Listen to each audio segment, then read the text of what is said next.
I would appeal to you, fair brethren of this great country, the benefits of which are the inalienable rights as so dictated in our earliest document, this country's declaration by the representatives of the United States of America, Declaration of Independence, which was influenced by the oath of abjuration or placet van verlating of July 26, 1581, according to Wikipedia, wherein it states,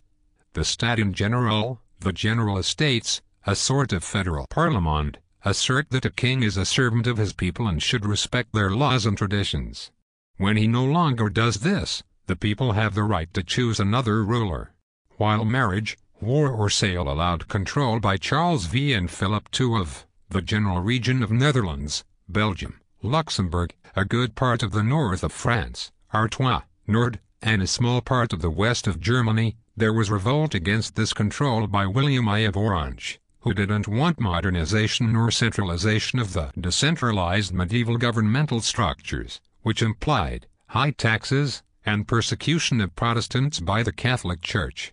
The Declaration also has as its influences republic spirit, liberty and rights as central values, makes the people as a whole sovereign, rejects aristocracy and inherited political power, expects citizens to be independent and calls on them to perform civic duties, and is strongly opposed to corruption, Enlightenment philosophy, empiricism, reason, science or rationality, whereby the world would progress from a long period of doubtful tradition, irrationality, superstition, and tyranny which they imputed to the Middle Ages, though not from religious belief. Natural law, which means nature, in the broadest sense, is equivalent to the natural world, physical universe, material world or material universe. Self-determination/moral and legal right is that every nation is entitled to a sovereign territorial state, and that every specifically identifiable population should choose which state it belongs to, for instance by plebiscite.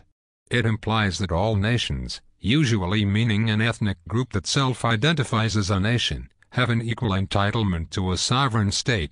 It also implies that no other form of state is morally legitimate, certainly not if it includes an ethnic group who do not wish to be included in it, such that there are universal rights of individuals, political freedom, freedom of religion, freedom of speech, deism. Religious beliefs must be founded on human reason and observed features of the natural world, and that these sources reveal the existence of one God or supreme being. John Locke said a government could only be legitimate if it received the consent of the governed through a social contract and protected the natural rights of life, liberty, and property. If such consent was not given, argued Locke, citizens had a right of rebellion. Thomas Paine said in his pamphlet Common Sense that the preamble of the Declaration is influenced by the spirit of republicanism, which was used as the basic framework for liberty. In addition, it reflects Enlightenment philosophy, including the concepts of natural law, self-determination, and deism. Ideas and even some of the phrasing were taken directly from the writings of English philosopher John Locke. Thomas Paine's Common Sense had been widely read and provided a simple, clear case for independence that many found compelling. According to Jefferson, the purpose of the Declaration was not to find out new principles or new arguments, never before thought of, but to place before mankind the common sense of the subject, in terms so plain and firm as to command their assent, and to justify ourselves in the independent stand we are compelled to take. Motivations for the Declaration were simply to announce a severance from Great Britain's rule. At this time, another King George, it appears, is not interested in the preservation of our rights, for whom our government's purpose is to serve us and not the coffers of a taxing and a non-representative body, who would use our people to perpetuate the power of those corporate heads through acquisition of another country's resources. Take, for example, Iraq/Afghanistan. According to a Washington Post report, Iraq blames sanctions for the deaths of 350,000 children under 5, December 18, 1991, with intent to enslave them to our privatization of what rightly belongs to them. What I have seen and read in our Declaration speaks of a time past that now reflects time present, wherein, for example, future ages will scarcely believe that the hardiness of one man adventured, within the short compass of 6 years only, to lay a foundation so broad and so undisguised for tyranny over a people fostered and fixed in principles of freedom. I have also read in this document these words: "He has waged cruel war against human nature itself, violating its most sacred rights of life and liberty in the persons of a distant people who never offended him, captivating and carrying them into slavery in another hemisphere, or to incur miserable death." This piratical warfare, the opprobrium of infidel powers, is the warfare of the Christian King of America.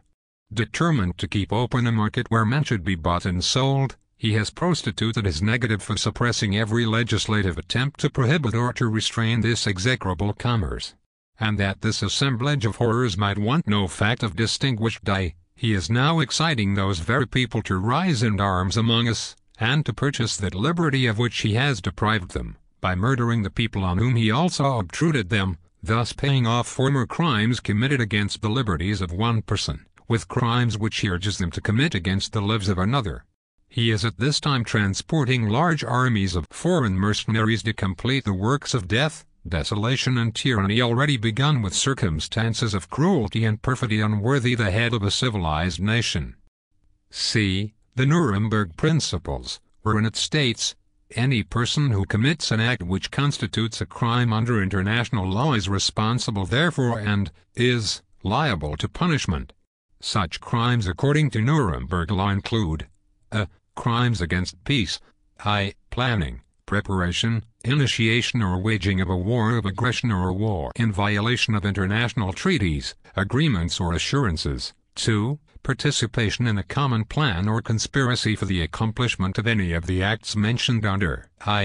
b. War crimes, violations of the laws or customs of war which include, but are not limited to, murder, ill-treatment or deportation to slave labor or for any other purpose of civilian population of, or in occupied territory, murder or ill-treatment of prisoners of war, of persons on the seas, killing of hostages, plunder of public or private property, wanton destruction of cities, towns, or villages, or devastation not justified by military necessity. C. Crimes against humanity, murder, extermination, enslavement, deportation and other inhumane acts done against any civilian population, or persecutions on political, racial or religious grounds, when such acts are done or such persecutions are carried on in execution of, or in connection with any crime against peace or any war crime.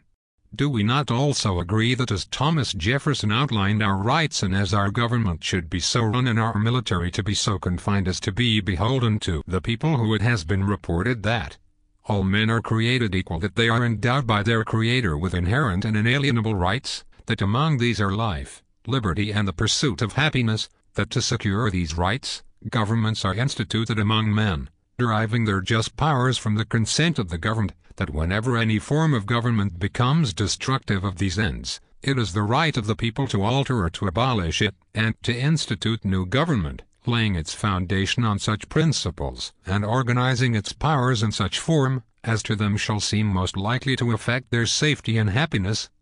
When a long train of abuses and usurpations, begun at a distinguished period and pursuing invariably the same object, evinces a design to reduce them under absolute despotism, it is their right, it is their duty to throw off such government, and to provide new guards for their security. Let these be among the discretions of our current king and his henchpersons, and let these violations of our and international law serve to pass judgment on him as war criminal and as anti-American, who, in effect, acts as a traitor to our forefathers' intentions.